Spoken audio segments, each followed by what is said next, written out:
يا أصحاب، بيبتدي مسلسلنا سنة 1983 في هولندا، جوه مدينة لونج تحديدا. الزعيم يوتان حاكم المدينة دي كلها، بيقولوا إن ده زعيم عالم المصالح والعلاقات، وابن الزعيم ويليام بالتبني قلبه فيه شوية طيبة، بس وقت الجد ما يعرفش حد. قدام الفلوس والسلطة كل الوفاء والرجولة بتتحول لدم وعنف وخراب. يو مستعد يعمل أي حاجة علشان ياخد العرش، يكسر القواعد ويخون كل اللي معاه علشان يوصل لهدفه في مدينة لونغشان. وراء الأضواء الساطعة والألحان الراقصة في سراديب مليانة صويت ورعب وعالم مخيف، وقانون واحد بس: يا تكسب يا تموت، مفيش اختيار تاني. فتعالوا نفهم الحكاية واحدة واحدة مع بعض، وما تنسوش الاشتراك في القناة وتفعلوا الجرس علشان يوصلكم كل جديد. وبيبتدي مسلسلنا مع يو، كان واقف بشموخ بشعره التلجي من كتر الشيب اللي فيه، والرجالة قربوا منه وقالوا له إن واحد من الرجالة انضم لعصابة النمور وبقى جريء جدا ومفكر نفسه هيحكم المدينة. فيو ابتسم بسخرية وأمرهم يلحقوه. بينما في مكان تاني جوه أوتيل رخيص بنشوف ميران، بنوتة مسكينة كانت جاية تطلب المساعدة من خالها وتستلف منه قرشين، يعني علشان مامتها تعبانة وكده، وهي هتشتغل وترجعله الفلوس. فالراجل العرة قال لها: أنا مستعد أديكي كل اللي انت عايزاه، بس تمضي الأول على الورق ده وهنشتغل سوا مع بعض، وقال مامتك هتودع الحياة. وميران ما كانش عندها أي حل تاني، ووافقت ومضيت على الورق، وما كانتش تعرف إن ده عقد تمثيل لأفلام سيكو سيكو. وخالها باعها لراجل برميل خدرها علشان يصورها، لأنها لما عرفت رفضت تكمل معاهم. حتى لما فاقت حاولت تهرب منهم وتقول للراجل ده يسيبها، لكنه كان مصمم يصورها ويبيع الصور دي ويكسب فلوس كتير. وفجأة واحد من الرجالة قال له: الزعيم يو وصل يا ريس. ووش البرميل ده اتقلب وساب ميران ومشي، ونزل قدم شنطة فلوس كاملة للزعيم كجزء من تسديد الديون اللي عليه، وقال له: اديني مهلة لآخر الشهر يا زعيم وأنا هجيب باقي الفلوس. بس يو مطنشه أصلا بالبقسماطة اللي بإيده دي، ومساعد يو مسك البرميل من قفاه: سمعنا إنك بتحاول تدخل عصابة النمور وبتتجرأ تخون الزعيم، أما أنت راجل بجح صحيح. وطبعا يو ما عندوش أي تفاهم وما بيحبش اللف والدوران، طلع سلاحه علشان يخلص على البرميل ده. وفجأة سمع صوت عرسة بتصوت ودخلت عليهم: اللي هيقرب مني هموته. فصاحبه قال له: هو ايه اللي بيحصل يا يو؟ فبصت له وحاولت تستنجد بيه. هي سمعت عن الزعيم ده كتير جدا، وإنه محدش بيقدر يكسر كلامه ويعصي أوامره، فقربت منه وركعت قدامه: انت الزعيم يو مش كده؟ أرجوك انقذني وخرجني من هنا وأنا هردلك الجميل ده بأي طريقة. وهو كان بيتأملها بصمت، عينه سرحت بين الكره والصدمة والاستغراب، ملامحها شبه ملامح واحدة هو عارفها كويس جدا. فسحب القميص بتاعها علشان يتأكد، لأن البنت اللي شبهها دي أنقذت حياته وعندها ندبة في كتفها، بس اللي قدامه دي مش هي، ده مجرد شبه بين الاتنين. فأكيد حد زقها عليه، همسكها بقوة: مين اللي بعدك؟ أنا مش فاهمة حاجة، قصدك إيه؟ الراجل ده خدرني وجابني المكان ده عايز يصورني ويجبرني أصور أفلام مش كويسة. ضحكوا عليا يا زعيم، قالوا إنهم هيسلفوني فلوس وخلوني أمضي على ورق غلط، وانت باين عليك راجل مهم وهابة، فأرجوك أنقذني منهم. فابتسم بسخرية وغرور: هي بجد ما تعرفوش ولا بتمثل عليه؟ أنقذك؟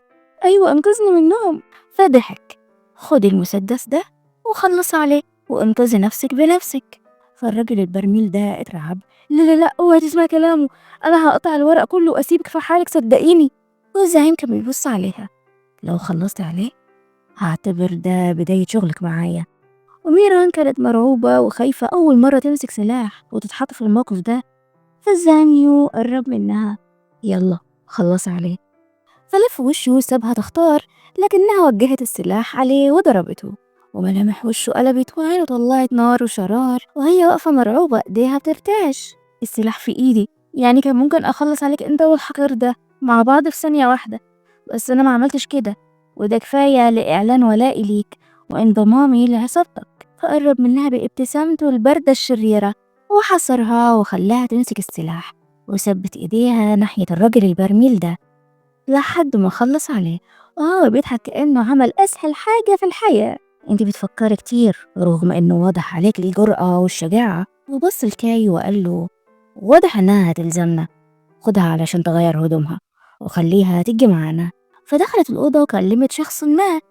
انت قلت لي اقرب من الزعيم وهتبعت لي فلوس، وانا عملت زي ما انت عايز بالظبط، بس ايه اللي يخليني اصدقك انك هتبعت فلوس اصلا؟ واللي كلمتها كانت حاطة جهاز تغيير الصوت، فميران ما تعرفش هي بتكلم ست ولا راجل. مش مهم أنا مين، وأنا هقولك ليه لازم تصدقيني. علشان ببساطة الورق اللي انت مضيتي عليه ده البوليس هيجوا ويحققوا علشان يعرفوا مين قتل صاحب شركة الأفلام الثقافية دي، ولما يشوفوا اسمك هتتاخدي في الرجلين وهيتهموكي فهتتحبسي ومش هتشوفي النور تاني.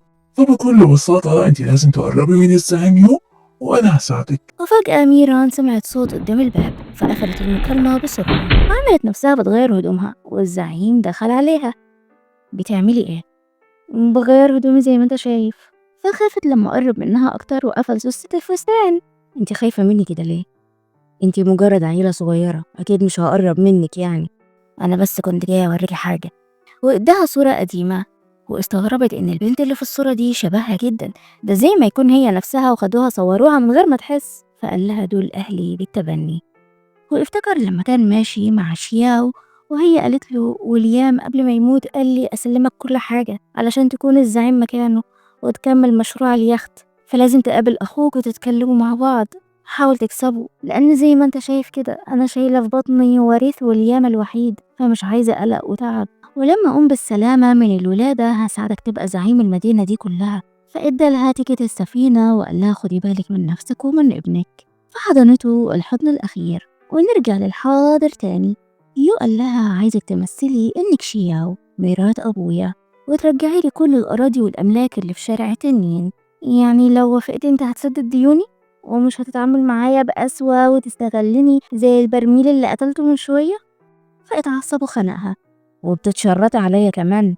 فاكراني مختوم على قفايا ومش عارف انك قربت مني لهدف؟ بس انا هعمل نفسي من بنها ومش هتعصب عليكي ولا هعاقبك لأني محتاج لك. فقررت تستغل الفرصة وتجيب فلوس علاج لمامتها. فقالت له أنا عندي شرط. تاني؟ انتي ما بتحرميش؟ أيوة يعني انت هتديني فلوس ولا لأ؟ فقرب منها. ده يعتمد على أدائك. فبصت له باستغراب. هو انت بتتعامل مع مرات أبوك بالطريقة دي وبتقرب منها قوي كده؟ فابتسم وقال ابتسامة الجذابة دي يا زعيم. فقال لها لو مهتمة قوي هوريكي شكل معاملتي معاها. وحاول يقرب منها فبعدته. أنا آسفة خلاص مش عايزة أعرف حاجة.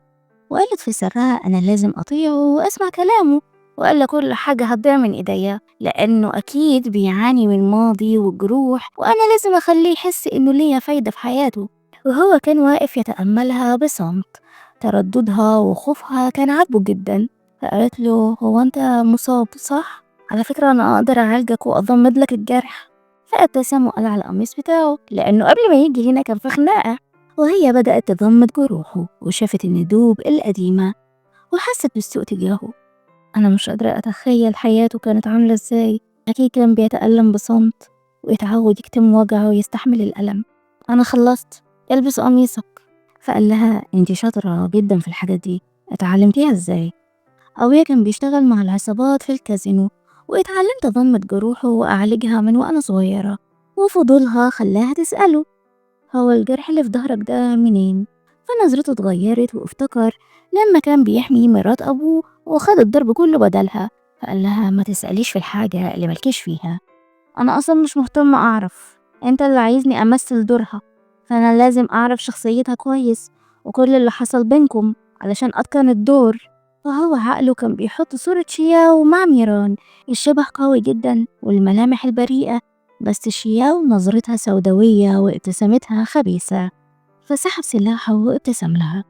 بطلي لف ودوران وقوليلي انت عايزة تعرفي ايه بالظبط. فاترعبت، ايه الراجل السريع اللي ما بيعرفش يقول كلمتين من غير المسدس ده؟ فابتسم. شياو كان عندها أثر رصاصة في كتفها الشمال، وهو ده آخر اختبار هعملهولك، فاثبتيلي إنك تستاهلي أخاطر بحياتي علشان أنقذك. المجنونة عايزها تضرب نفسها بالرصاص، وهي طبعا ما تقدرش ترفض لأنها واخدة أوامر إنها لازم تقرب منه علشان تنقذ مامتها، ولو شك فيها هتخسر كل حاجة واحتمال تخسر حياتها هي شخصيا، وساعتها مامتها هتترمى في الشارع. فغمضت عينيها وضغطت على الزناد وحست بالرصاصة في كتفها، والزعيم كان مبسوط جدا في المنظر ده، وفتح لها شعرها وخد الشريط لفه على ايده. هاخدك معايا واوريك المجزرة على اصولها. بينما في مكان تاني بنشوف اشيو، وده اخوه بالتبني واكبر منه بسنة، واقف وسط العصابة بيمسح دموع التماسيح. ما هو بيمثل انه زعلان على موت ابوه، وقال لهم انا الابن الاكبر هنا والعرش ده من حقي، يعني من النهاردة أنا الزعيم. هنتشارك الحلوة والمرة، وهنقف ونكون سند لبعض في كل الأوقات، مش كده يا رجالة؟ وفجأة صوت الرصاصة قطع كلامه، ودخول غدار يخلي قلبك يحتار، يعشق ولا ينهار، واستر يا ستار. يو دخل عليهم ببدلته العجيبة الغريبة كأنها ملاية سرير أطفال، وأشيو كان واقف مصدوم. هي مش دي شياو؟ رجعت إمتى وإزاي؟ فالفخم قرب منه. أبونا لسه ميت، ما كملش أسبوع على بعض، وأنت جاي تورثه وتاخد اسمه ومنصبه وعامل ميتنج، مفكر نفسك بقيت الملك فعلا ولا إيه؟ وبص للعصابة. بصوا يا رجالة، أبويا قبل ما يموت ساب وصيته مع مراته أمنا الغالية شياو. اتفضلي قولي اللي عندك للرجالة يا أمي، وإداها الإشارة علشان تبدأ تمثيل. فخدت نفس عميق وبصت للرجالة بكل ثقة.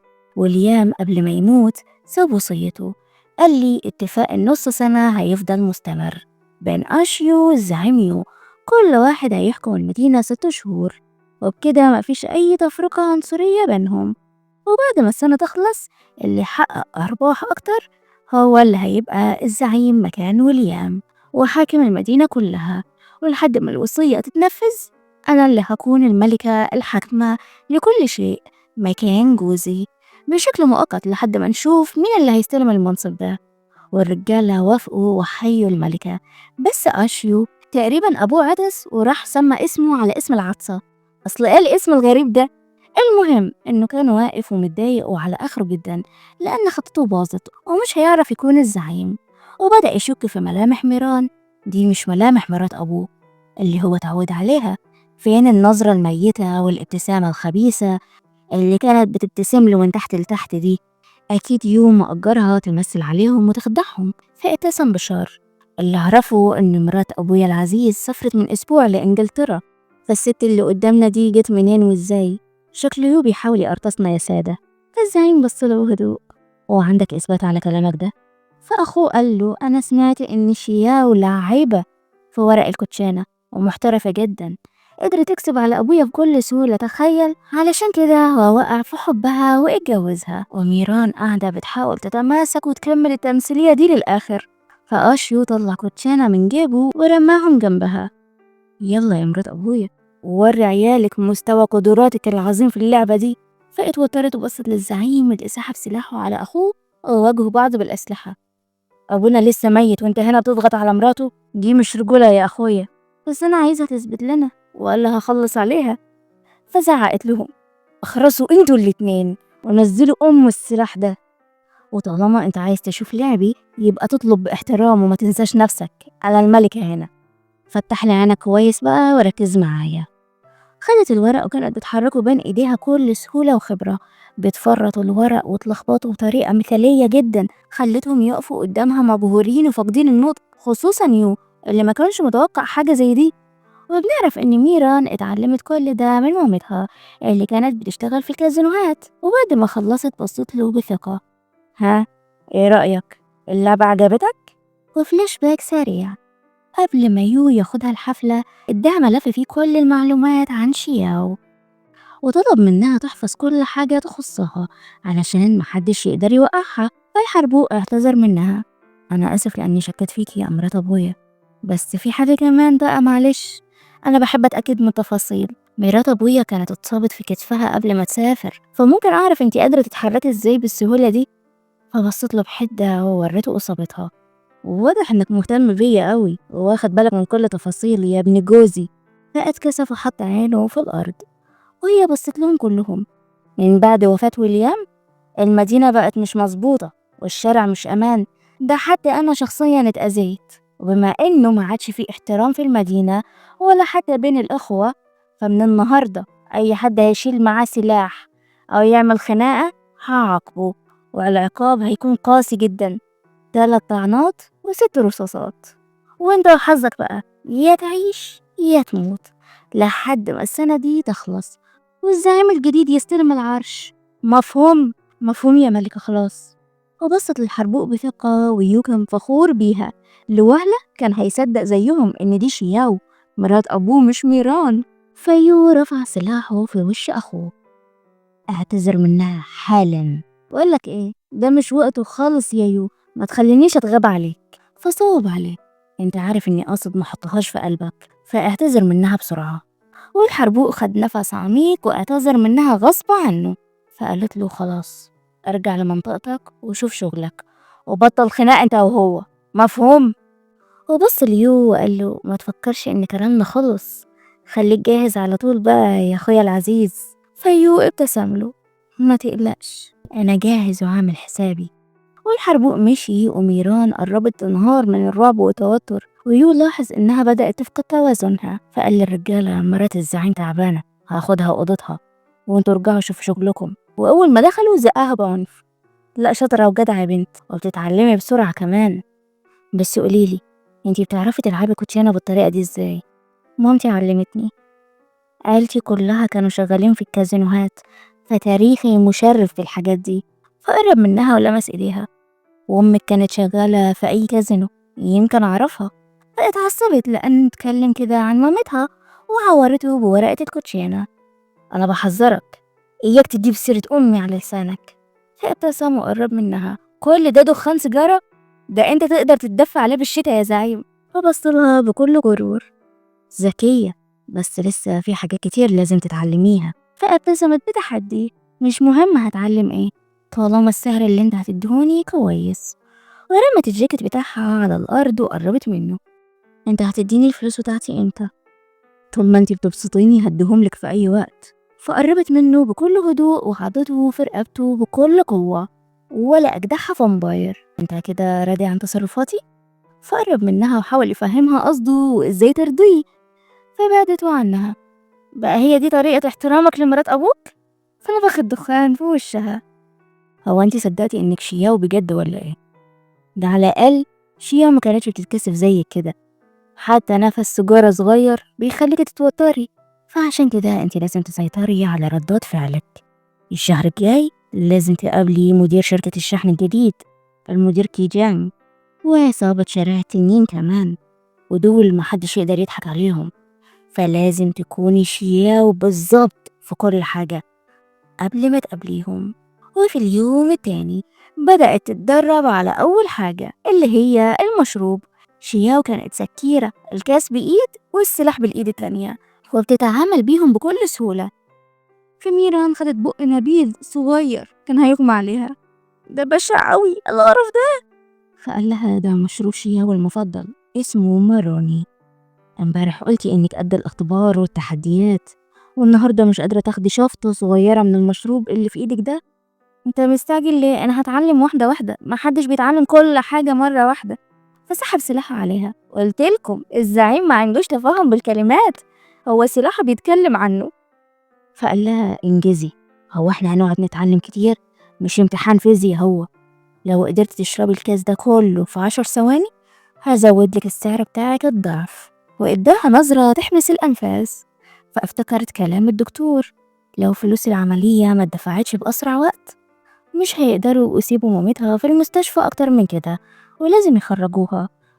فيو شاور لها علشان تقعد جنبه، وهي اتوترت أكتر وقعدت جنبه. تمام، خليك على قد كلامك وزود السعر.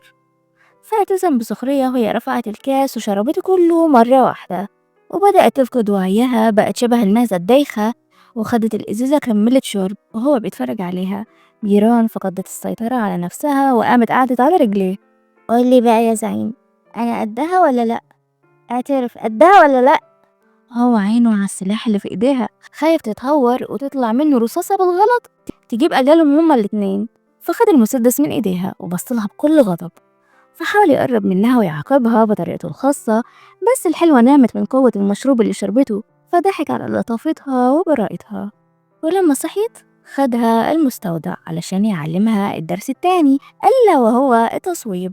دخل بكامل أناقته والأسود على الأسد بيشيل الحسد، فلفت علشان تكلمه وهو زق إيديها: ما تحطيش السلاح في خلقتي. وأمر الرجالة كلهم يلفوا وشهم، وقرب منها هي بطريقة حميمية، كان بيحاول يحضنها ويلمسها لكنها وقفته. ما تنساش أنا دلوقتي مرات أبوك، ما تخليش حد يشوفك ويفهمك غلط. ابتسم: تمام يا مرات أبويا. دلوقتي بقى ركزي معايا، قاعدة التنشين الأولى، نركز على سن نملة الدبانة أسفل منتصف الهدف. ومسك إيديها وصوبوا الهدف بدقة، فاتبسطت جدا: واو، انت ازاي جبتها مظبوط قوي كده؟ ما هو زعيم عصابة طبيعي يعني، مش بيبيع سبح. وفجأة واحد من رجالته اتصاب، بس مش بمسدس ميران، لا طبعا ده بمسدس العصابات اللي هجمت عليهم فجأة. ورجالة يو انتشروا في كل مكان علشان يحموه، وهو فضل واقف مكانه ولا كأنه في حاجة بتحصل حواليه. وقال لها: انت لازم تركزي، وخصوصا في الأوقات اللي زي دي، عينك على الهدف، اهدي وفضي عقلك من كل حاجة. فخدت نفس عميق ومشيت ورا تعليماته، وصوبت على الهدف ونشنت مظبوط كمان. ويو ابتسم بفخر: والله إنك معلم وإحنا منك نتعلم. فصاحبه قرب منه: الرجالة دول تبع أشو يا زعيم، تحب نرد عليهم إزاي؟ فما ردش عليه، واكتفى بهز دماغه. وصاحبه فهم إن ده مش وقت الرد. ويو كمل درس التصويب الخصوصي اللي بيديهولها، وبعدها بدأوا الدرس الثالث، كلاس الرقص. شياو كانت محترفة بكل أنواع الرقص، تانجو وسلو وصلصة، وما خلتش حاجة، فميرا لازم تبقى محترفة زيها. ويو جاب لها مدرب شاطر جدا علشان تتعلم بسرعة قبل ما تروح تقابل مدير الشحن. لكن مع كل خطوة ومع كل لمسة، فيرتو كانت بتحرقه زي السجارة اللي في إيده. ما قدرش يتحمل أكتر من كده، وقام زق المدرب بعيد عنها ومسك إيديها: أنا هعلمك الرقص بنفسي. فتوترت: أعتقد إني اتعلمت بما فيه الكفاية النهاردة، خلاص كده خلصنا. مش انتي اللي تقولي، أنا اللي أقول انتي اتعلمتي ولا لأ. وسحب إيديها بقوة وبدأ يرقص معاها بابتسامة لطيفة، رغم إنه بيرقص معاها بالغصب. فاتضايقت منه وداست على رجله بالقصد: أنا آسفة، مش قصدي أدوس على رجليك، أنا لسه بتعلم الخطوات. فبصلها بتحدي: لو غلطتي تاني هعاقبك، مع كل غلطة قبلة. ده ايه العقاب ده يا زعيم اللي الله لا يحرمنا منه؟ اقصد قلة ادب الله يبعدنا عنه. فاتوترت وحاولت تركز بشكل اكبر على الخطوات علشان ما تترعش. بعدها بدأوا الدرس الرابع. شياو كانت بتتكلم لغات كتير وشاطرة جدا في الانجليش، فلازم ميران تتعلم ازاي تتكلم انجليش بكل طلاقة. وما شاء الله من قلة الكلام كله في الانجليزي ما لقيتش غير الكلام اللي بيتكلم عن البوس والاحضان. فكانت قاعدة تتعلم ازاي تقول بوسني او اسمح لي ابوسك بالطريقة الانجليزية: I want you give me a kiss. فيو قرب منها واداها الكيس اللي قاعدة تحفظ فيها، يعني طبق لها الحفظ عملي مش بس شفوي. اسمها كيس مش كاس، على فكرة انت قصدت تغلطني علشان انا قلتها صح من الاول. وانتي بالك متعصبة كده ليه؟ انا بعلمك الطريقة الصح، انا بقولك اسمها كيس مش كاس. فابتسمت بتحدي وقعدت مكانها بكل غرور. طب مرات ابوك عطشانة، اتفضل روح جيب لي كوباية مية. فحاول يمسك اعصابه وما يخنقهاش، وامر رجالته يجيبوا لها مية. اتفضلي ميتك اهي. فبصت على الكوباية بكل قرف: ايه ده؟ هي دي مية ساقعة؟ هاتلي مية دافية، انا دلوقتي واحدة حامل وما اقدرش اشرب مية ساقعة. فاتعصب وصغر لها: ما تضايقينيش يا ميران علشان ما زعلكيش. وبعدها كان قاعد مع صاحبه اللي قال له: هو انت بجد عايزة تخرج مع المدير ده؟ ده شخص مش كويس وانت عارف. فيو بدأ يفكر فيها، في حاجة جواه رافضة تبعت ميران للمدير الجديد ده، مش عايزة تدخل في شغلهم وشغل العصابات، دي ملاك وجوهرة ثمينة. فسأله: هو انت جبت لها الدواء اللي وصتك عليه؟ ايوه وصل وجبته لها من زمان. وفي اللحظة دي ميران نزلت بكامل أناقتها وأنوثتها، وسمعتهم وهما بيتكلموا، وعرفت إن يو هو اللي جاب لها المرهم اللي ساعد جرحها يخف بسرعة. فقالت في سرها: هو شكله قاسي بس حنين ولطيف قوي والله. بعدها راحوا مع بعض الحفلة، وسألها: مستعدة؟ فابتسمت بكل ثقة ورفعت راسها بشموخ، وحطت ايديها في ايده. هي جاهزة ومستعدة كويس جدا. الحفل الراقص بدأ، وهم كانوا بيرقصوا بطريقة مثالية، خطوات رشيقة وعينيهم بتتأمل بعض وإيديهم في إيدين بعض. والمدير الجديد اللي عمل كل التخطيطات دي علشانه ابتسم وقرب منهم وطلب يرقص مع ميران. ويو افتكر إن المدير ده عينه من شياو من زمان جدا، حاول يغويها ويقرب منها، بس هي كانت بتحب أبوه. فالمدير قال له لو ساعدتني وادتني شياو هعديلك كل السفن بتاعتك من غير تفتيش. فيو ابتسم بشر ووافق على طلب المدير، وبعدها خدهم الأوضة وعزمهم على مشروب. وميرا لمحت المدير وهو بيحط لها حاجة في المشروب بتاعها، وقالت في سرها يعني يو كان عارف كل الحاجات دي ومحذرنيش منه، سابه يحط لي المخدر في المشروب بتاعي كده بكل سهولة. فكانت مترددة وخايفة، الله أعلم لو شربت المشروب ده هيعملوا فيها ايه، بس ما قدرتش ترفض لأن بينهم اتفاقية وهي محتاجة كل مليم هيطلع منه. فشربت المشروب وداخت، ولأن يو قاعد جنبها اترمت في أحضانه. بصت له بعيونها النعسانين، شكرا لأنك جبتيلي المرهم علشان الرصاصة ما تسيبش أثر في كتفي. أنا عارفة إن المدير ده حط لي حاجة في المشروب، بس هو مش هيقدر يعمل لي حاجة طول ما أنا معاك، أنت أماني وسلامي. فاتضايق وسابهم ومشي. بس وهو في العربية كان عايش في صراع بين مصلحته والسلطة والنفوذ وبين قلبه اللي اتعلق بيها وكان قلقان عليها. فقرف من نفسه جدا، أنا إزاي أستغل واحدة علشان أكسب فلوس؟ هو أنا كده فرقت إيه عن أشي الحقير؟ ونرجع لميران تاني. أي الحقير بيحاول يقرب منها ويستغل فقدان وعيها، لكنها فتحت عينيها وصدته. بنتنا ذكية برضو وعندها خبرة في المجال ده بسبب أهلها، فعملت نفسها بتشرب المشروب، لكنها في الواقع دارت وشها بالقفازات بتاعتها وما حدش لاحظ إنها مشربتش أي حاجة أصلا، وكانت بتمثل إنها سكرت واتخدرت علشان تحاول تصده. والراجل المهزأ ده كان مبسوط جدا، ده انتي طلعتي جريئة وذكية زي ما بيقولوا عنك، وحاول ياخدها بالغصب، لكن بطلها المنقذ وصل في وقته وأنقذها من الحقير ده. فعيطت أول ما شافته، هو انت اتأخرت ليه؟ ازاي جالك قلب تسيبني مع الذئب البشري ده؟ وقالت في سرها أنا واثقة إن يو جواه نضيف ومش قاسي ولا خبيث زي ما الناس بيقولوا عنه، اللي بيحاول يعتني بيا بالسر مش هيقدر يسيبني أتعرض للاعتداء ويقف يتفرج عليا من بعيد. وهو كان بيقلب كل شبر فيها، بيطمن عليها الحيوان ده لمسها أو ساب علامات عليها. ولما لاحظ نظراتها وأدرك إنها قفشت الجانب الرقيق الحنين اللي في شخصيته، سحبها بقوة لحد العربية بتاعته. انتي كنتي عارفة إنه حطلك حاجة في المشروب وشربتيه برضو؟ أيوة، وبعدين انت عارف إن الراجل ده واطي وخبيث ونيته مش كويسة من الأول، ومع ذلك سبتيني معاه ومشيت. فتهمته بردها لأن دي الحقيقة، هو السبب في كل ده. فقال لها المرة دي كانت جرعة منوم، الله أعلم المرة الجاية ممكن يحطولك ايه، فانتي لازم تاخدي حذرك ومن كل اللي حواليكي. بس انت قلتيلي ما تضايقيش المدير لأنه راجل واصل ومعاه فلوس، وبصراحة أنا كنت حابة أستغله. فاتصدم من ردها ده، ايه البنت الأنانية الطماعة اللي عندها استعداد ترمي نفسها في التهلكة مقابل الفلوس؟ وبعدين أنا مالي قلقان عليها كده ليه، ما تولع. فقال لها مرات أبويا ما يصحش تشرب المشاريب دي. امال أشرب ايه؟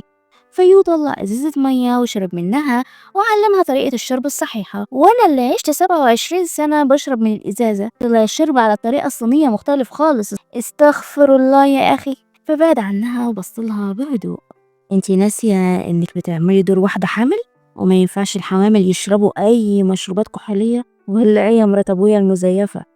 من هنا وجاي مفيش مشروب ولا سهر في الكبريهات، هتاخدي بالك من نفسك وبس، ولما بعتك مشوار هتروحي مع كاي، مفهوم؟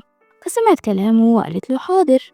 وفي اليوم تاني وصلت لها مكالمة من البنت الغامضة، قالت لها مين سمح لك تسمعي كلام يو؟ انت لازم تسمعي كلامي انا بس، لو عصيتي اوامري هرمي امك في الشارع. وميران خافت على مامتها، هي ما تعرفش مين الشخص اللي بيكلمها ده أصلا، بس واضح إنه مش سهل، ده حتى يو طيب عنه وما هددهاش بمامتها زي الحيوان اللي بيكلمها ده. وبعدها راحت مع كاي علشان تحصل الديون، وطلع عليهم شوية بلطجية تبع رجالة أشيو، وكانوا مستغربين وجودها لأن المدينة كلها مفكرة إن شياو مسافرة برا البلد. فالراجل ابتسم بسخرية، أمال يوتان فين؟ سايبك لوحدك كده ليه؟ بس يلا أحسن كده مش هتطلعوا من هنا عايشين. فكاي قال له انت ناسي القواعد والقوانين، اللي يشيل سلاح ويتخانق هيتعاقب ويترمي في البحر. فالحيوانات دول طنشوا كلامه واتكتروا عليه وضربوه. والتاني حصر ميران وسرق الفلوس اللي معاها، ولما فتحوا الشنطة لقوها مليانة ورق أبيض أنضف من نيتهم وأنقى من أفكارهم. والزعيم يو وصل وطربق الدنيا على دماغهم، وأمر رجالته يرموهم في البحر. فقربوا منه وكانوا مبسوطين جدا إنه جه في وقته ولحقهم قبل ما أشيو يسرق الفلوس. بس ميران افتكرت إنها لازم تروح تزور مامتها دلوقتي حالا وتغير لها هدومها، فإذ تأذنت وجريت بسرعة. فكاي قال له: أنت مش خايف إنها تخون ثقتنا وتبيعنا لأي حد؟ فابتسم: لو فكرت تعمل كده المسدس هيخليها ترجع تحت رجليا، لأن الوحيد اللي عارف الحكاية من أولها لآخرها هو كاي صاحبه المقرب. فغيرت هدومها وراحت تزور مامتها. مش هتصحي بقى يا أمي؟ بقالك كتير نايمة وسايباني لوحدي. وفجأة خالها ظهر: أنا سحبت كل فلوسي من المستشفى دي، أنا مش هصرف عليك انت وأمك الميتة. فاتعصبت: انت ازاي تيجي وتوريني خلقتك المعفنة دي بعد ما نصبت عليا وبعتني للعصابات؟ وعلى فكرة العقد اللي انت سرقته ده بتاع بيت جدتي ومكتوب باسم مامتي، فرجحهولي. انت اصلا ازاي تعمل كده باختك اللي من لحمك ودمك؟ فالحقير شاف البروش اللي هي حاطه علامة عصابة الزعيم يو، فهددته انه لو ما احترمهاش ورجع لها حقها هتبلغ الزعيم يو تاني. فالراجل الحربو ارتبك وخاف منها، وهي استغلت الفرصة وخدت عقد البيت منه، فاتعصب وقرر يخلص عليها. لكن في اللحظة دي يو خرج من حيث لا نعلم وأنقذها منه.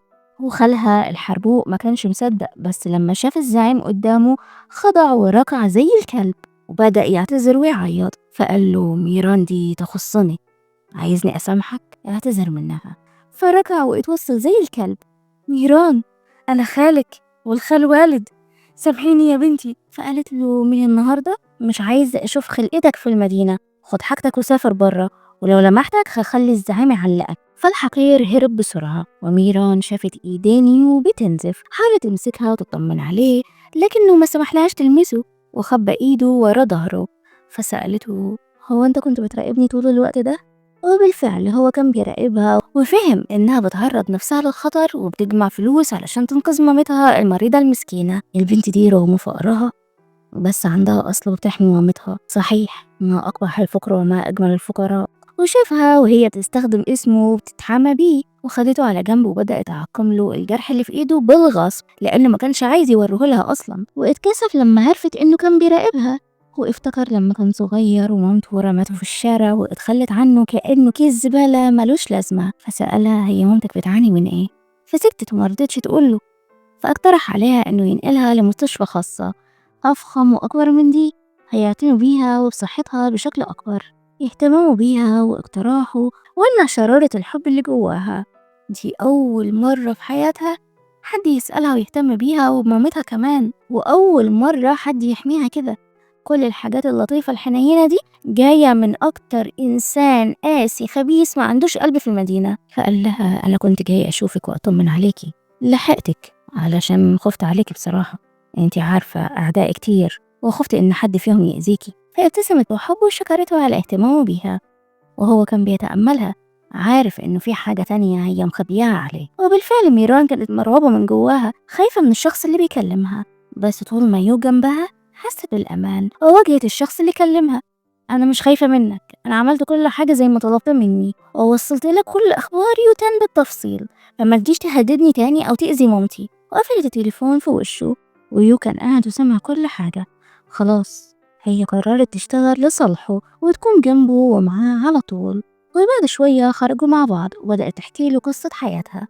أبوها مات وهي صغيرة ومامتها جالها المرض الخبيث، وخالها بدل ما يقف جنبهم ويساعدهم استغلهم أبشع استغلال، باعها للعصابات وسرق عقد البيت علشان يكتبوا باسمه. لذلك من وهي صغيرة قررت تعتمد على نفسها، وإنها لازم تشتغل وتكون سند لمامتها وتحتويها، تجيب فلوس كتير وما تخليش في نفسها أو في نفس مامتها أي حاجة. فابتسم. أحلام ميران وردية وبسيطة، ما تعرفش معنى الأنانية والاستغلال. فقال لها: وجود الحب في العالم لطيف، بس البشر اللي وحشين. طيب وانت عيلتك فين؟ وصوت مامته وهي بتسيبه في الشارع كان لسه عامل صدى صوت جوه دماغه. فقال لها: معرفش عيلتي أصلا، ويليام اتبناني من الملجأ وكبرني، وبعدها بقت دراعه اليمين في كل حاجة. ويليام صحيح إنه زعيم مافيا وعصابات، بس كان راجل كويس. فسخرت من كلامه: وهو في شخص كويس بيعمل مافيا ويأذي الناس ويمشي في طريق الغلط؟ فبصلها شوية وهي توترت. أنا آسفة، مش قصدي حاجة. والله قصدك، انتي ما قلتيش حاجة غلط أصلا. احنا فعلا بنشتغل في المافيا والعصابات، وحياتنا مرهونة على كف عفريت، مضطر أقاتل كل يوم علشان أعيش. بس ده مش صح. الحياة بالطريقة دي ما تتسماش حياة. يو كان بيتأملها وفاهم قصدها، فقال لها علشان كده أنا محتاجلك. فاستغربت. محتاجني؟ أيوة، لأن المركب اللي ليها رئيسين بتغرق، وأنا وأشيو ما ينفعش نكون زعماء لنفس المدينة. لازم واحد فينا اللي يفوز. فبقى عندها فضول تعرف يو عايز يسيطر على المدينة دي كلها ليه. فابتسمت وقالت له ما تقلقش، أنا هساعدك. فابتسم وقال لها أيوه، ساعديني أحكم المدينة وأدي الناس حريتهم وأخليهم يعيشوا بأمان بدل الرعب اللي أشيو معيشهم فيه. فاتبسطت بشخصية يو وما قدرتش تتحمل الجانب ده من شخصيته، فقرصت خدوده. يا كوتي بوتي امتى يلي مهتم بسعادة الناس. هو مصدوم من الحركات دي، يعني زعيم مافيا طول بعرض يتقال له يا كوتي بوتي. فكاي اتصل عليه، وياها على تليفونات زمان كانت حمل لوحدها، الحمد لله على نعمة العدة التاتش. فقال لها انه جمع لها كل الورق اللي هي عايزاه. تمام، خليهم عندك شوية وهنرجع. وبصت ليو اللي كان بيتأملها وكأن عينه اتخلقت علشان تشوفها، فقرب منها. ما تبصليش كده لأني هضعف قدامك.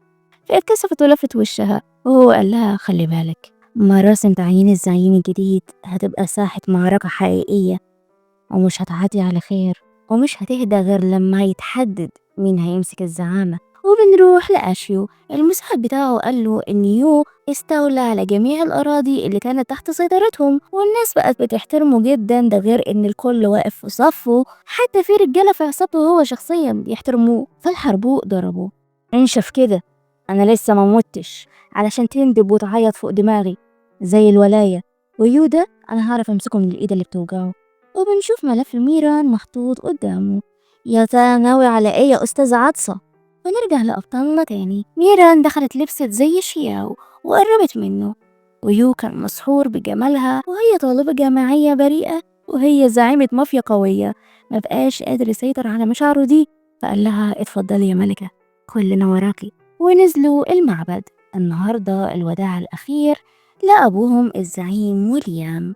هيدفنوه بقى، وكل واحد يصلي عليه شوية ويدعيله وبعدين يرجع مكانه. وفجأة الحربوق دخل بالمطوة بتاعته بيتحدى يو، لأن النهاردة لازم يحددوا مين الزعيم فيهم. فقرب منهم وودع أبوه برضه، وقال لبطلتنا أنا عارف إنك حزينة على فراق جوزك، وخصوصا إنك واحدة حامل منه، علشان كده جبتلك دكتور مخصوص يطمن عليكي وعلى أخونا اللي جاي في الطريق. الحربوق بيعمل كده لأنه شك إن يوتان جاب ميران تمثل على إنها شياو، وهو كده فعلا. ليش شك؟ وجاب الدكتور علشان يقفشهم ويقول لكل الرجالة إن دي مش مرات الزعيم وليام. فميران اتوترت ومبقتش عارفة تعمل إيه، ويو شاور لها علشان تهدى. والدكتور قرب منها وبدأ يكشف عليها وعلى البيبي اللي في بطنها، سونار من شي. ميران نفسها تهرب وتختفي، الحقيقة هتتكشف، هي ويو هيتعلقوا في نص المدينة على الكذب اللي قالوه ده. فالدكتور قال لهم المدام واللي في بطنها زي الفل، هي بس بتمر بوقت صعب، فلازم تعتنوا بيها كويس وتغذوها علشان البيبي اللي في بطنها. والحربوق اتعصب جدا. انت بتتكلم بجد يا دكتور؟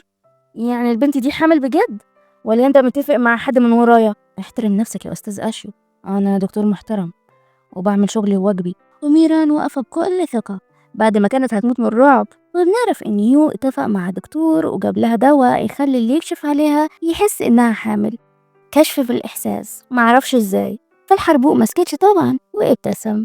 حقيقي أنا اتبسطت جدا لما عرفت إنك بخير يا مرات أبويا، بس كزيادة تأكيد يعني جبت حد من معارفي علشان يشوف لنا الموضوع ده. وأمر رجالته يدخلوا الضيف المهم، فسحبوا خالها وبين عليه إنهم جايبينه بالغصب ومأكلينه علقة معتبرة. فاتصدمت بوجوده، والحربوق طلع شهادة الميلاد بتاعتها. انتوا اتضحك عليكم يا رجالة، يوتان لبسكم السلطانية. البنت دي مش مرات الزعيم، ده يو هو اللي مأجرها، وجبت لكم خالها مخصوص علشان يأكد لكم المعلومات بنفسه. ويو شاور لها تاني علشان تهدى، لكن هي كانت بتدور على حل، عارفة ان خالها كلب فلوس. فقالت له انا مش عارفة انت مين ومين اللي زقك علينا علشان تخرب ودع جوزي الاخير، بس لو جاي علشان توقع بينا انا مش هسمح لك، وقدامك خيارين، تخرج من هنا ومعاك 5 مليون ومضروب، أو هتاخد كل مجوهرات اليشم بتاعتي. وعلى فكرة يا أصحاب، اليشم ده يعتبر أغلى من الذهب. فخالها أول ما شاف المجوهرات لمعت عيناه وقال لهم بصراحة أنا ليا بنت أخت شبهها كده بالظبط، بس عينيها مختلفة شوية، كان عندها حول. فلا يا جماعة، دي مش بنت أختي، دي مرات الزعيم وليام. وخد الأساور علشان يمشي، لكن الحربوق خلص عليه وقال لها حلوة أوي المسرحية دي، بس الخال مات.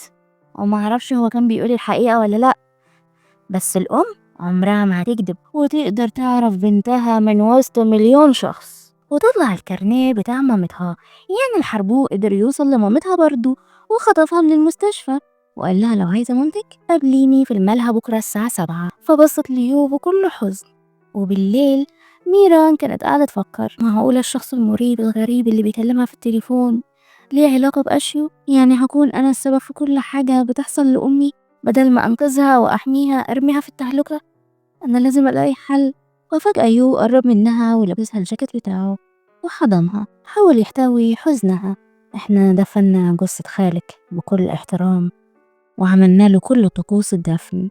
فعيطت، شكرا ليك، صحيح أنا زعلت علشانه، بس هو يستاهل كل اللي جراله، هو اللي اختار النهاية دي لنفسه، بس أنا دلوقتي هموت من قلقي على أمي المسكينة. فحضنها بقوة وحاول يطمنها، ما تقلقيش أنا جنبك وهنقذها منهم. بينما الحربوق كان قاعد مع المدير كي جانج الحقير، وحقيقي معرفش ازاي عايز الناس تحترمه وهو لابس بدلة برتقاني. فكان بيغري المدير كي جانج وبيتكلم معاه علشان يدعمه لما يبقى زعيم المدينة ويخلصوا على يو مع بعض. فواحد من رجالته قال له شياو هنا يا ريس. فابتسم بالثقة وقام بسرعة علشان يقابلها. أهلا أهلا بمرات أبويا، جاية لي لوحدك؟ انتي مش خايفة مني؟ بقولك ايه، بطل هري كتير وقولي أمي فين. فقرب منها ولمسها بطريقة مستفزة. أخويا مش أحسن مني في حاجة، ايه رأيك نقرب من بعض ونحكم المدينة سوا؟ فحطت السكينة في بطنه. هو انت عبيط؟ وفكرني جاية وإيديا فاضية؟ هتسيب أمي ولا أخد روحك؟ فنده على رجالته اللي دخلوا مع مامتها اللي كانت عايشة في عالم الأحلام اللي مليان سلام، مش دارية بالدنيا اللي حواليها. فرمت السكين من إيديها. واللي انت عايز ايه بالظبط؟ فطلع علبة مخملية جواها خاتم ألماس وقال لها اللي أخويا هيقدمهولك أقدر أديكي ضعفه، فإيه رأيك تتجوزيني وأنا هنقذ أمك وأسفرها برا البلد علشان تتعالج وترجعلك بكامل وعيها وصحتها، ونخلص من أخويا الحقير كمان، وأكون زعيم المدينة مكان أبويا العزيز. فبصت له بتحدي. بس أنا عمري ما هساعدك ولا أعمل لك حاجة، ومش هتقدر تفوز على يوتان ولا تاخد منصبه، لأنه ببساطة أقوى وأذكى منك. فالحربوق ضحك. ده انتي بتحبيه بجد بقى، بس اسمحيلي أكسر لك قلبك وأقولك إن يو مفيش في قلبه حد غير شياو مرات أبويا الحقيقية. مهما حاولتي تقربي منه وتساعديه هو هيشوفك مجرد بديل ليها، ومش هتقدري تاخدي مكانها جوه قلبه. فطنشت كلامه وسألته انت حطيت ايه لأمي في المحلول؟ ده يا ستي سم نادر مش موجود غير عندي أنا بس، لو حقنته في جسم حد هيفضل يعاني بأبشع طريقة، ولو ما خدش اللقاح بيموت بعد شهر من الوجع والألم. قلتي ايه بقى، موافقة تتجوزيني؟ فبصت له بحقد وهو قرب منها ولسه كانت هتنطق كلمة موافقة، بطلنا الوقور دخل. هما تقريبا واخدين أزياء المسلسل من دولاب الفنان شعبولة. فقرب منهم وهو بيبص لأخوه بكل غرور. جيتلك بنفسي أهو يا أشيو ولوحدي زي ما انت عايز. فالحربوق ابتسم. شجاعتك أحرجتني بصراحة. وفجأة مد إيده ورا ظهره وطلع قنبلة والحربوق اترعب. شفت بقى يا جزرة انت لما مسكت بطلنا من إيده اللي بتوجعه ضربك بإيده السليمة على قفاك ازاي؟ فيو قال له سيبها تمشي مع مامتها وقال لها هنموت كلنا بقى وهنرتاح من الدنيا ونقابل بعض في الجحيم، ايه رأيك؟ تمام تمام، أنا هسيبها تمشي بس لازم تديني كل الأراضي بتاعتك الأول اللي انت خدتها مني. فميران بصت له بحزن، هي مش عايزاه يخسر كل حاجة علشان ينقذها، وهو ما قدرش يتحمل يشوف نظرة الخوف اللي في عينيها. ويسلم الحربوق مفاتيح الكازينوهات كلها، استغنى عن أراضيه لأجل عيون ميران اللي خدت مامتها وخرجت بسرعة. ويو ابتسم لها وقال لها استنيني برا، وقبل ما يخرج رمى القنبلة على جزرة. وأشيو قلبه وقع في رجليه لحد ما أدرك إن دي مجرد لعبة مش قنبلة حقيقية، فيتعصب جدا. يعني يو خدعه وخد حبيبته ومامتها بقنبلة لعبة. فلحق حبيبته اللي جريت عليه بسرعة. انت كويس؟ الحقير ده عمل لك حاجة؟ فمسك ايديها ولقاها قطعة تلج. انتي ايديكي باردين كده ليه؟ قلع الجاكيت علشان يدفيها، لكنها حطته على مامتها ورجالته قربوا منهم. وكاي خد مامتها لمكان آمن وهما فضلوا مع بعض. فبصت له بكل حزن، أنا آسفة إني جيت المكان ده من وراك وعرضتك للخطر، خليتك تخسر سلسلة الكازينوهات بتاعتك. فابتسم على اهتمامها وزعلها علشانه وقرب منها، حاول يوصلها مشاعره بطريقته الخاصة. بص في عينيها وقال لها من هنا وجاي مش عايزك تدخلي نفسك في جو الصراعات والخناقات دي، انتي أنضف من العالم ده، سيبي كل حاجة عليا وما تخليش ايدك تتوسخ. وعينيها مش مصدقة الحب ده وعقلها مش قادر يستوعب هو يو بيحبها فعلا ولا شايفها مجرد بديل. لكنها رمت كل الأسئلة دي على الأرض وقربت منه وحاولت توصله مشاعرها، وهو ما صدهاش وقربها منه أكتر، لكنها اتكسفت وبعدت عنه. وفي اليوم التاني كانوا قاعدين يحسبوا الأرباح ويقارنوها بأرباح أشيو، وطلعوا متساويين بالظبط في كل حاجة. بس لما الكازينو الجديد يفتح الإيرادات هتزيد وممكن يتغلبوا على أشيو. فكاي ضحك، ده مرات أخونا طلعت ذكية بقى. وبالمناسبة دي أحب أقول لكم إني نقلت مامتك لمستشفى خاصة، ما حدش هيقدر يقرب منها أو حتى يلمسها. فميران شكرتهم، وفجأة وصلت لها مكالمة من الشخص المريب الغريب، فاستأذنت ودخلت ترد عليه. وطلع الأستاذ عطسة. نعم، عايز دفتر الحسابات؟ بس ده صعب قوي إني أجيبهولك لأنه عندي يو. دي مش مشكلتي يا ميران، اتصرفي. وبعدين ما تنسيش السم اللي بيمشي في جسم مامتك دلوقتي محتاج لقاح. بينما كاي قال للزعيم بخصوص المعلومات اللي انت طلبتها، ميران بتستقبل 3 مكالمات في اليوم من أرقام غير معروفة، وفي تحويلات مالية بتدخل حسابها كل يومين كده، فأكيد في حد زقها عليك وانت لازم تفتح عينك. لكن بصراحة بقالها كام يوم مفيش أي حاجة غريبة تحصل حواليها، فشكلها كده قطعت علاقتها بالشخص المجهول ده. لكن يو ما كانش مهتم بكل ده، حرق كل الورق بتاع المعلومات اللي جابهوله. أنا مش فارق معايا ميران بتفكر في إيه أو مين اللي بعتها، اللي فارق معايا بجد هي عايزة إيه وبتعمل إيه. وبعد شوية ميران رجعت تاني وقالت لهم أنا عايزة دفتر الحسابات علشان أراجع الأرباح والخسائر خلال ال3 شهور دول، فممكن تبقى تسيب دفتر الحسابات بتاعك معايا. فشيا وشاور لصاحبه علشان يجيب لها دفتر الحسابات، وسابوها ومشيوا وهي حاسة أن ضميرها بيعذبها. أنا آسفة يا يو، بس ما أقدرش أفرط بأمي. وفي اليوم التاني ميران قابلت الحربو أشو وإدته ورق الحسابات المهمة. انت جاية تضحكي عليا ولا ايه؟ فين دفتر الحسابات الأصلي يا ماما؟ هو أنا عبيط ولا حاجة؟ بقولك دفتر الحسابات ده بتاعي يو، افرض يرجع مكتبه ما يلاقيهوش هيشك في مين يعني غيري؟ أنا ما قدرتش أجيبهولك فطبعتلك كل الورق اللي فيه علشان ما حدش يشك فينا. خلاص تمام هصدقك. وإداها اللقاح علشان تنقذ مامتها من السم اللي بيجري في عروقها ده. فاتعصبت، الجرعة دي بس؟ انت قايل لي انك هتديني اللقاح لمدة سنة. فابتسم بسخرية، يا حبيبتي على الأقل أمك مش هتموت الشهر ده، خديه ومشي نفسك بيه. وبعدين أنا ما أقدرش أخاطر وأديك اللقاح كله، افرضي طلعتي بتخدعيني أنا كده هستفاد إيه؟ وسابها ومشي. وبعدها راحت المستشفى علشان تدي اللقاح لمامتها، واستغربت بوجود يو عندها وبيعتني بيها، وافتكر لما كان بيعتني بالزعيم ويليام لأنه الرجل الوحيد اللي احتضنه لما الحياة دست على وشه. وسأل ميران هي مامتك تعبانة بقالها قد ايه؟ بقالها سنة كاملة. فبص عليها وشاف الحزن اللي سكن ملامحها، فقال لها ما تقلقيش هتصحى، طول ما هي تتنفس خلي عندك أمل إنها هتصحى وتتكلم معاكي تاني، وأنا هجيب لها دكاترة مختصين علشان يتابعوا حالتها، وهنوفر لها العلاج اللازم كمان. هو أنت بتساعدني ليه يا يو؟ فقرب منها خطوة وابتسم. هو أنتي بجد مش عارفة؟ كان نفسي يقول لها هو أنتي حولة ومش شايفة حبي ليكي، لكن مطنش وبص على مامتها. أنا بس ببساطة مش عايز أشوف عيلة تانية بتتفكك وأسرة جميلة بتنهار. ولما بص عليها تاني شاف الدموع اتجمعت في عينيها، وكل ما يسألها مالك ترد مفيش. حسبها على راحتها وقال لها بعد بكرة افتتاح الكازينو الجديد، البسي حاجة كويسة وتعالي. وفي اليوم التاني راحوا يعاينوا مكان الكازينو الجديد. مكانه ممتاز جدا في نص المدينة وسط أكتر الأماكن الصاخبة، يعني الكازينو ده هيبقى كنز كبير ليهم. وهي فرحة ما تمت، واحد من رجالته جه وقال لهم إن في مشكلة كبيرة حصلت في الكازينو وإن الزباين قاعدين متعصبين وبيتخانقوا مع بعض. فاضطر يسيبها ويروح يحل المشكلة دي. وبنعرف إن ورا كل ده الحربوق عطسة اللي خد كل الفلوس اللي في الكازينو الأساسي بعد ما لعب في الأرباح بتاعتهم، فقرب منها وسحبها بقوة وحاصرها على جنب، وهي حاولت تصده وتبعده لأن يو لو شافه هيقلب الدنيا على دماغهم. فقال لها افتتاح الكازينو الجديد بكرة، بس عايزك تخلي يو يروح على البحر كمان شوية. ما اعرفش بقى هتخليه يروح ازاي، بس اتصرفي. هو انت ناوي على ايه بالظبط؟ فابتسم. ما تسأليش كتير واعملي اللي بقولك عليه علشان اديك اللقاح، ولا نسيتي؟ وسابها ومشي. بعدها راحت الكازينو علشان تطمن على يو والأوضاع، لكنه حصرها. ريحتك برفيوم رجالي، انت كنتي فين بالظبط؟ فضحكت علشان تختبر غيرته. ورحت قابل حبيبي السري. انت بتسأل ليه؟ غيران عليا؟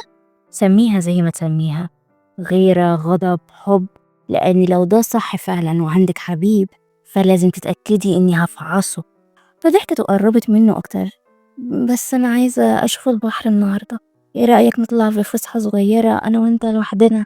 بس الجو برد اليومين دول وممكن تتعبي، ولا أنت مصممة تروحي؟ فابتسمت وقالت له أيوة أنا عايزة أروح معاك. فقال لها سمعا وطاعة وخدها في فسحة صغيرة، وبعدها طلعوا يتمشوا على الكوبري. وفجأة مصنع يو اللي على البحر اتفجر. سبرايز يا حلوين! وأستاذ عطسة وصل، ويو فهم إنها خانته وعملت له الفخ ده، واتضايق جدا وقلبه اتكسر. وهي كانت بتبصله بكل برود. أنا آسفة، بس أمي أهم من أي حاجة. والحربوق ضحك بشماتة. يا عيني يا أخويا العزيز، حياتك اتدمرت على إيد واحدة غريبة، وخسرت أراضيك والمصنع بتاعك كمان. معلش بقى، أدي آخرة اللي يمشي ورا الحريم. واللي كسر يو أكتر إن الحربوق ده حط خاتم الجواز في صباعها قدام عينيه، وإداها المسدس بتاعه. يلا يا روحي خلصي عليه، خلينا نختم اليوم السعيد المليء بالإنجازات ده. ويو كان بيبصلها وهو مش قادر يصدق اللي بيشوفه وبيسمعه ده، وهي عقلها كان بيفتكر كل لحظة وكل ثانية كانت بقربه، وكل لمسة حنينة منه. ومن غير أي مقدمات ضغطت على الزناد، ويو حس بوجع الخيانة أقوى من وجع الرصاصة اللي دخلت صدره. دموعه نزلت ووقع في البحر اللي راح يتأمله معاها وعلشان خاطرها. ويا ريته ما راح، يا ريته ما راح. وبعد شوية رجعوا البيت، وما شاء الله الوضع اتطور خالص. ميران كانت قاعدة على رجل الحربوق ومقضيينها، وكاي مرمية تحت رجليهم. وواضح إنهم استغلوا غياب الزعيم وعدموا العافية. وكاي كان مصدوم زي يو وأكتر، محدش مصدق اللي ميران هببته ده. وقبل ما الحربوق يخلص عليه ميران وقفته. بس أنا عندي فكرة ممتعة أكتر يا بيبي، إيه رأيك نرميه في البحر ونسيب السمك ياكله بكل بطء لحد ما يجيب أجله؟ فقربت من كاي وقالت له طالما انت مخلص لصاحبك قوي كده انا هرميك ورا في البحر. فالحربوق اتبسط ونفذ فكرتها، وامر رجالته يضربوا كاي ويرموه في البحر. طول الليل الحربوق حط السلاح في دماغها. خلاص اليوم خلص وخلصنا مسرحية، جه دورك. فضحكت بسخرية. لا يا زكي، ولما تخلص عليا هتعرف الطريقة الصح للتجارة ازاي، وايه هي الدفاتر المهمة لكل أرض ولكل كازينو ولكل مشروع. ده غير إن الناس متعرفكش أصلا، وبيعرفوني أكتر منك لأني مرات الزعيم وليام. فلسه متأكد إنك عايز تقتلني؟ فقرب منها بضحكة رخمة. مالك قفوشة كده ليه؟ أنا كنت بهزر معاكي، خلينا نستعد لاحتفال الترسيم يا بيبي. وبعد كام يوم ميران جمعت كل زعماء العصابات علشان النهاردة أشيو هيستلم منصب الزعيم، وهيبقى هو حاكم المدينة الجديد. وبعد طقوس الترسيم قال لهم عندي ليكم خبر حلو، أنا وشياو قررنا نتجوز. وقربها منه كان عايز يثبت لهم إنها بقت ملكه وبتاعته، لكن فجأة جات له الرصاصة من حيث لا تعلم. ولما التفت هو على مصدر الرصاصة دي كانت طالعة من مسدس كاي. فدخل عليهم بكل برود لأن ميران ساعدته وادته سكين علشان يقدر يقطع الحبل ويخرج من البحر. وكاي قرب من باقي الزعماء وقال لهم الحقير ده قتل أخوه وأبوه اللي اتبناه وعمل منه راجل علشان ياخد العرش ويورث كل حاجة. فالحربوق اتعصب. وانت مين اللي بعتك علشان تقول الكلام الفاضي ده؟ أنا اللي بعته. ودخل الأسد اللهم لا حسد، والابتسامة اترسمت على ملامح ميران الرقيقة. الحربوق كان مصدوم وكلنا مصدومين، هو الميت بيرجع بعد دفنه ولا ايه؟ وبنعرف انه في اليوم اللي ميران راحت المستشفى وشافته بيعتني بمامتها ضعفت وانهارت وما قدرتش تخون ثقته فيها وتجرحه اكتر من كده، وحكت له كل حاجة بالتفصيل الممل، وان الحربوق بيهددها بحياة مامتها وهي مضطرة تطيع اوامره.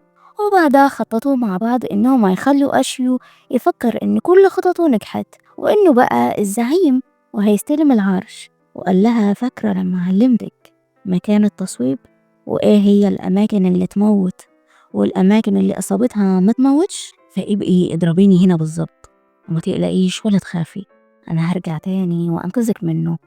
فعملت كل اللي هو قاله لها بالحرف الواحد، وجاب كل الأدلة اللي تثبت إن أشيو واحد واطي وخاين اتفق مع أعداء الزعيم ويليام علشان يخلصوا عليه، وبعدها اتفق مع شياو علشان يخلصوا على يو، وبيهرب أسلحة ومخدرات وياخد أراضي الناس المساكين ويطردهم من بيوتهم وما يعرفش معنى الوفاء ولا الإخلاص. وبكل بجاحة كمان جاي يستلم منصب الزعامة علشان يبقى النمرود اللي محدش يقدر عليه غير اللي خلقه.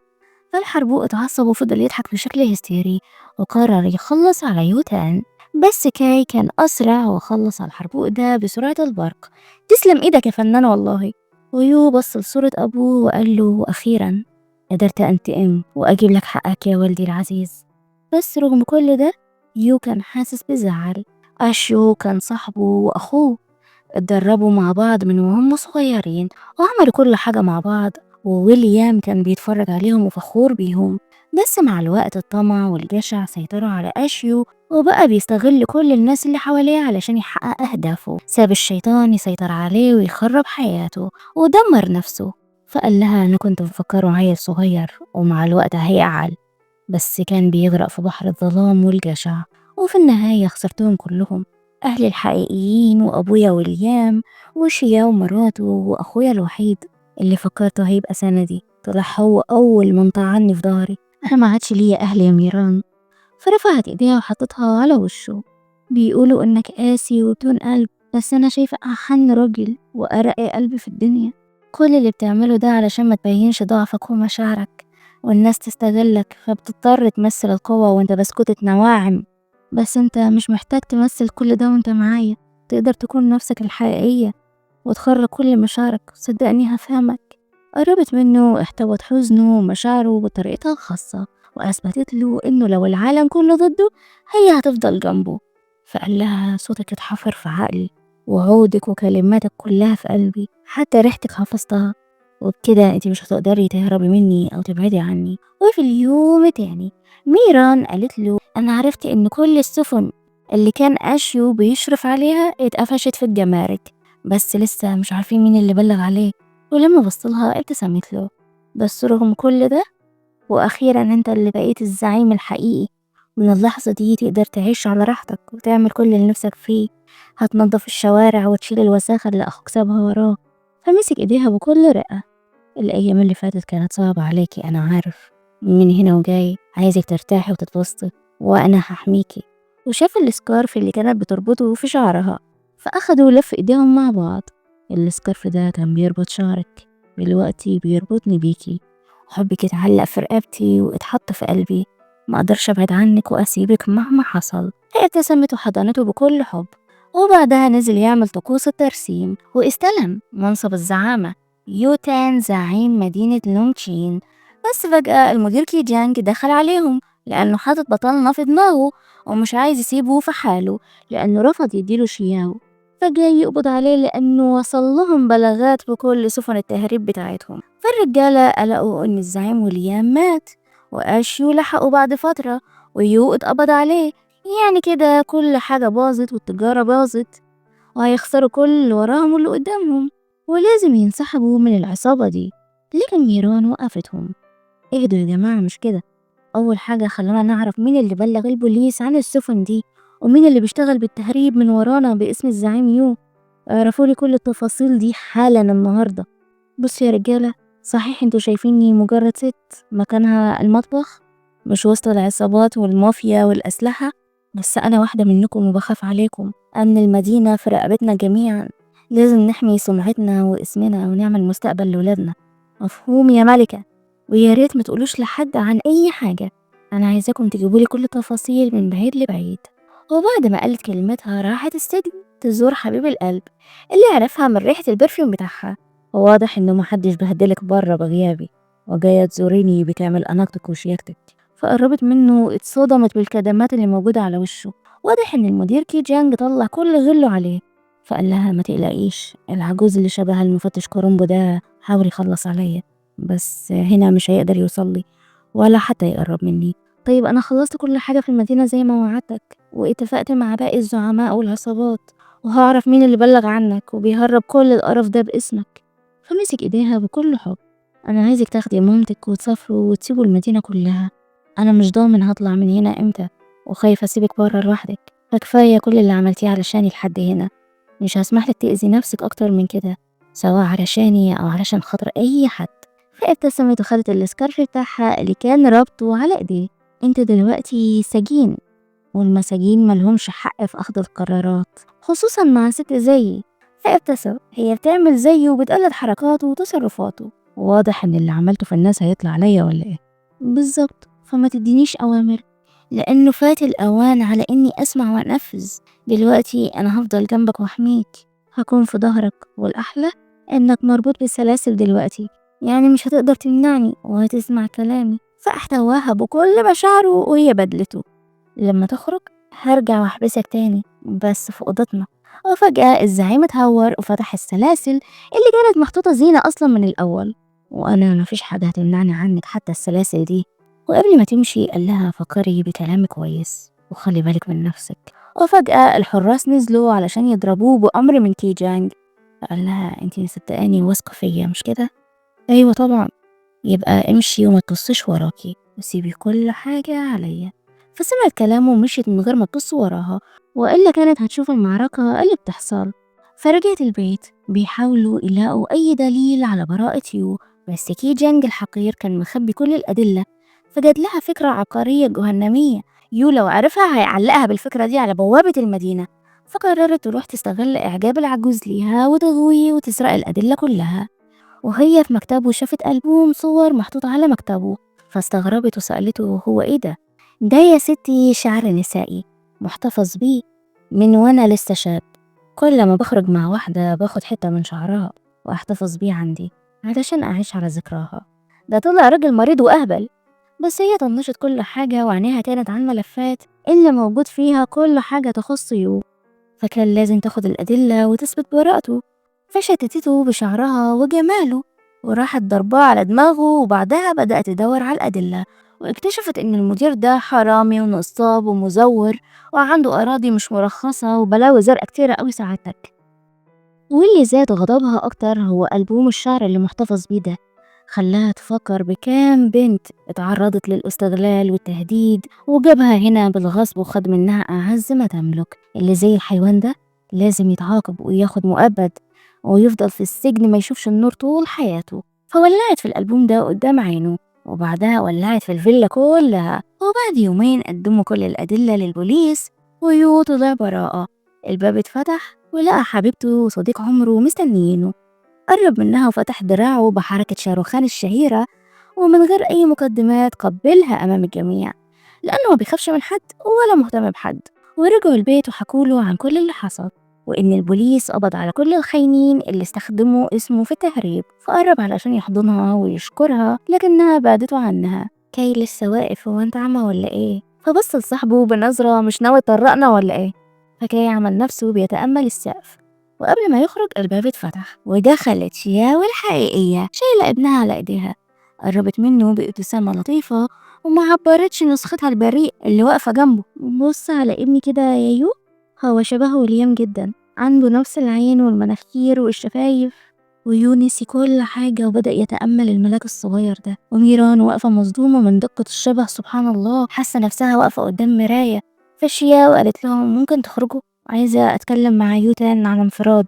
فسمعوا كلامها وخرجوا. وشياو قالت له أعداء وليان كتير وبيدوروا عليا، ولو عرفوا إني خلفت أكيد هيخلصوا على ابني، بس أنا عارفة إني طول ما أنا جنبك هكون في حمايتك ومحدش هيقدر يقرب مني، ولازم نتعاون مع بعض علشان محدش يقرب أكتر، بس عندي شرط. يو قلق منها. وإيه هو شرطك ده؟ اتجوزني. وميران سمعت الكلام ده واتضايقت وسابته ومشيت. دخلت تاخد شاور بس الأفكار ما سابتهاش في حالها. قعدت تفتكر حركاته معاها وكلام أشيو لما قالها إن يو بيحب شياو. مفيش أي بنت في الدنيا دي كلها قدرت تاخد قلبه غيرها، فمعقولة دلوقتي رجعت وحبها رجع يطفح بقلبه ومش هيشوف ميران تاني؟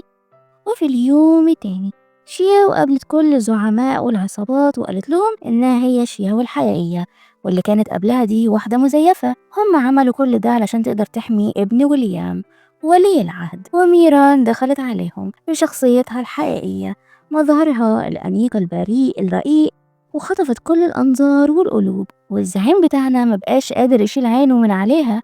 وقفت قدام الجميع وعرفتهم بنفسها واسمها الحقيقي، وطلبت منهم يسامحوها لأنها خدعتهم.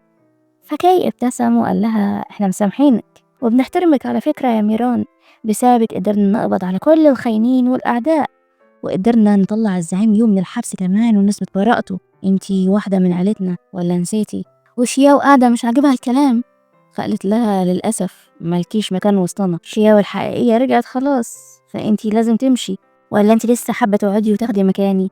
فيزعق لها بس بالراحة، وهي اتعصبت. هو انت هتنسى نفسك ولا ايه؟ واحدة مزيفة هتخليك ترفع صوتك عليا؟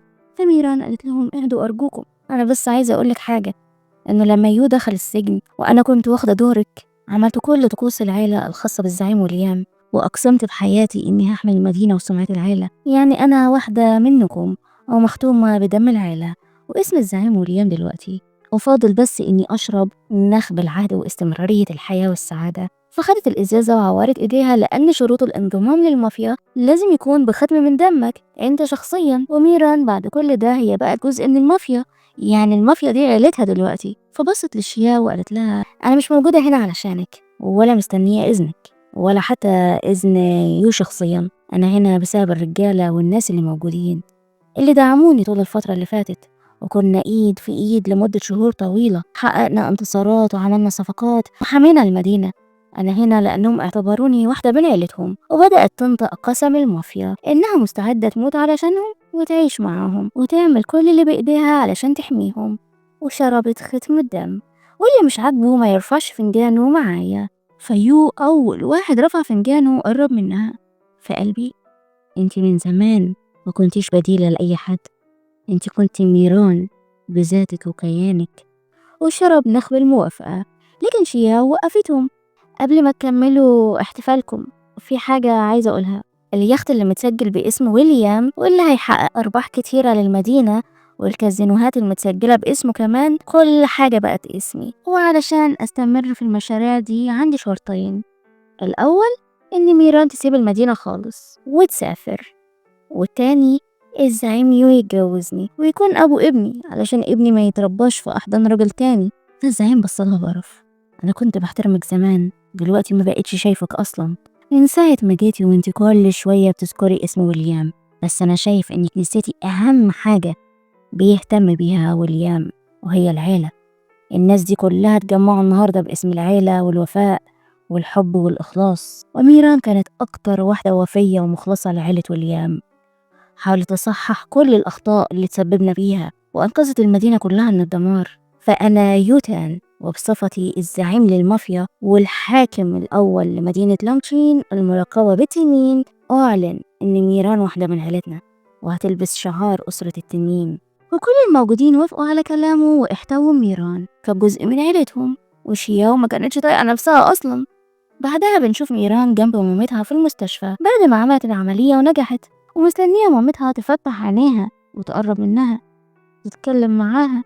وفجأة الحربوة قربت منها وادتها الشيك أبو 5 مليون. فميران اتصفعت في لحظة الحقيقة دي. الشخص المريب الغريب اللي كان بيكلمها وبيحرضها على يو وبيهددها طلعت شياو نفسها. طبعا احنا كلنا عارفين من أول لحظة بسبب طقم التعابين اللي هي لابساه في رقبتها ده، بس كنا عانين من بينها. يعني اللي كان بيكلمني هو انتي؟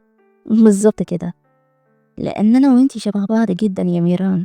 وليام لما كان عايش هو اللي اختارك بنفسه علشان تاخدي مكاني ويحميني، بس هو لما مات أنا اضطريت أسافر وخفت على وضع المدينة بصراحة، علشان كده اضطريت إني أنفذ خطة جوزي بس واضح إن الخطة طورت جدا وقربتي من يو. طيب وبتقولي الكلام ده ليه دلوقتي؟